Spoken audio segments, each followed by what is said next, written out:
Hello guys, അസ്സലാമു അലൈക്കും. ഇന്ന് നമുക്കൊരു അടിപൊളി മുട്ടച്ചോറ് ഉണ്ടാക്കാവേ.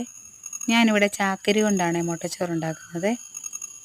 ആദ്യം നമുക്ക് എണ്ണ ഒഴിച്ചിട്ട് അതിലേക്ക് ഗ്രാമ്പൂവും ഏലക്കായും പിന്നെ ഇച്ചിരി പട്ടയൊക്കെ ഇട്ട് നല്ല മൂപ്പിച്ചെടുത്തിട്ട് അതിലേക്ക് സവോള ഇട്ടിട്ട് കൊത്തി അരിഞ്ഞ സവോള ഇട്ട് ക്യാരറ്റും തക്കാളിയും കൂടി ഇട്ട് നല്ലോണം വഴറ്റിയെടുക്കണേ. എന്നിട്ട് അതിലേക്ക് ഇച്ചിരി നാരങ്ങാനീര്, ഒരു നാരങ്ങയുടെ പകുതി എടുത്ത് പിഴിഞ്ഞൊഴിക്കണം കേട്ടോ.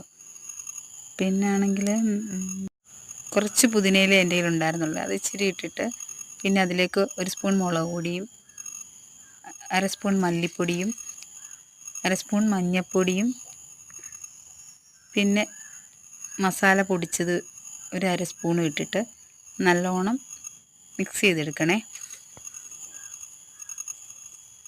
എന്നിട്ട് അതിലേക്ക് കുറച്ച് വെള്ളം ഒഴിക്കണം, അതൊന്ന് വെന്ത് കിട്ടാൻ വേണ്ടി, ആ ക്യാരറ്റൊക്കെ വെന്ത് കിട്ടാനേ കുറച്ച് വെള്ളം ഒഴിച്ചിട്ട് നല്ലോണം കുറുക്കിയെടുക്കണം.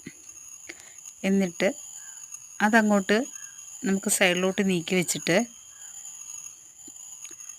കുറച്ച് ഉപ്പുകൂടി ഇടണേ. എന്നിട്ടത് സൈഡിലോട്ട് ഒതുക്കി വെച്ചിട്ട് അതിലേക്ക് 2 മുട്ട പൊട്ടിച്ച് വയ്ക്കണം. അത് വെന്ത് വരുമ്പോഴത്തേക്കും അത് നല്ലോണം മിക്സ് ചെയ്തിട്ട് ഇതിലേക്ക് നല്ലോണം ചേർത്തിളക്കണേ. ആ ഗ്രേവിയും ആ മുട്ടയും കൂടി ഇട്ട് നല്ലോണം ഇളക്കിയെടുത്തിട്ട്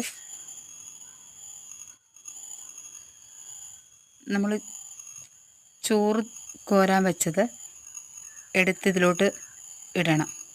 ഇട്ടിട്ട് നല്ലോണം ഇളക്കിയെടുത്തിട്ട് ചോറ് റെഡി ആയിട്ടോ. ഇഷ്ടമായെങ്കിൽ ലൈക്ക് ചെയ്ത് ഷെയർ ചെയ്ത് സബ്സ്ക്രൈബ് ചെയ്യണേ. ബൈ.